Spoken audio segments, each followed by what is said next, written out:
दोस्तों, आज हम बात करने वाले हैं एक ऐसे लड़के की कहानी जिसके पास ना पैसे थे, ना अच्छे कपड़े, लेकिन थे बड़े सपने और उन सपनों को पूरा करने का जिद्दी जुनून। नाम था पीयूष। सुबह अखबार बांटना, दोपहर को स्कूल जाना और शाम को बच्चों को पढ़ाना।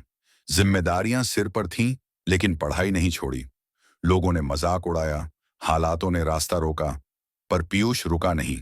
आज वही लड़का गांव के बच्चों को साइंस पढ़ाता है, अपनी कंपनी चला रहा है और लोगों की जिंदगी रोशन कर रहा है।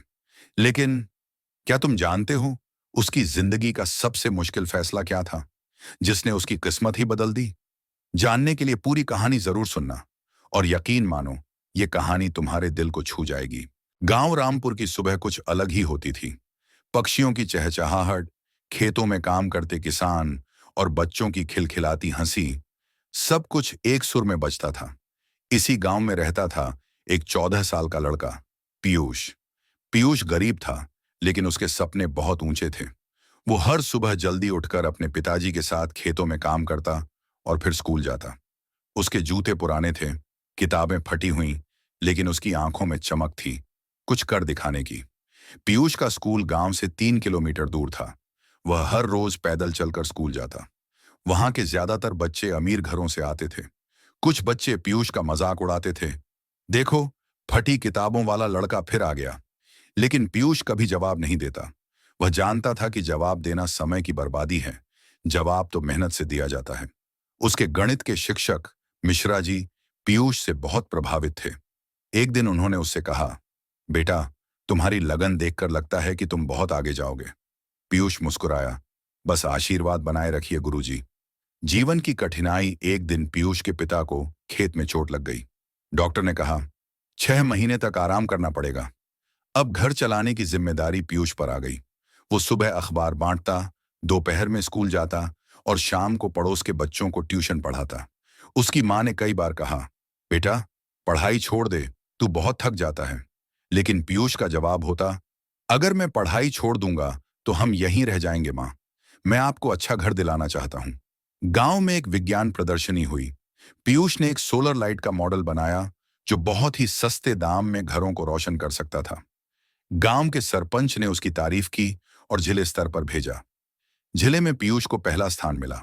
उसे 10,000 रुपए का इनाम मिला और साथ ही एक लैपटॉप। यह उसकी पहली सफलता थी।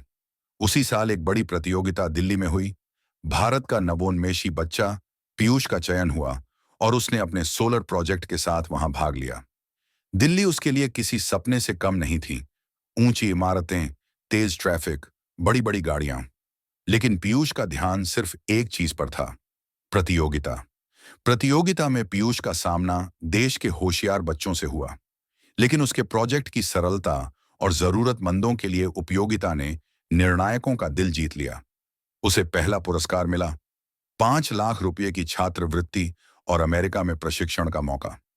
जब पीयूष गांव लौटा तो गांव वालों ने उसका भव्य स्वागत किया।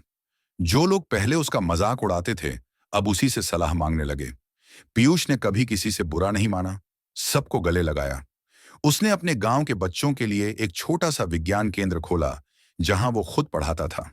अब वह अखबार नहीं बांटता था, बल्कि अखबारों में उसके नाम की चर्चा होती थी। पीयूष ने अमेरिका जाकर विज्ञान की पढ़ाई पूरी की। वहां उसे कई नौकरियों के ऑफर मिले, लेकिन वह भारत लौट आया।